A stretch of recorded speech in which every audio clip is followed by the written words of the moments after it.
જે જગ્યા પર નોકરી ધંધો કરતા હોય તે જગ્યા પર જ ચોરી છેતરપિંડી થયાના ઘણા કિસ્સાઓ સામે આવતા હોય છે। ત્યારે આવો જ એક ચોરીનો બનાવ જૂનાગઢમાંથી સામે આવ્યો છે। જૂનાગઢના સુખપુર ગામે ધ્રુવી પટોડિયા તેમજ જીત પટોડિયાના સર્વે નંબર 35 પ્લોટ નંબર 2માંથી 135 કટ્ટા ચણાની ચોરી થયાની ફરિયાદ તાલુકા પોલીસ મથકે નોંધાઈ હતી। જેમાં પોલીસે ઊંડાણપૂર્વક તપાસ હાથ ધરતા કંપની સુપરવાઇઝરનો ભાંડો ફૂટ્યો હતો।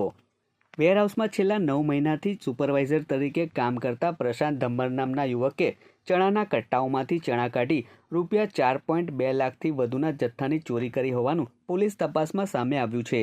ત્યારે હાલ તો પોલીસે આ મામલે આરોપીની વધુ પૂછપરછ હાથ ધરી છે।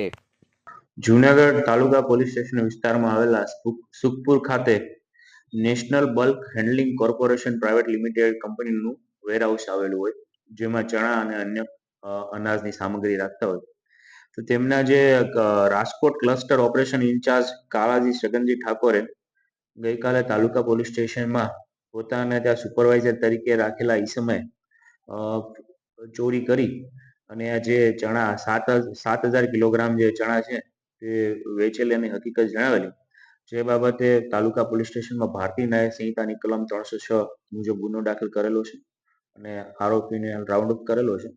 આ દિશાની આગળ હાલ તપાસ શરૂ છે।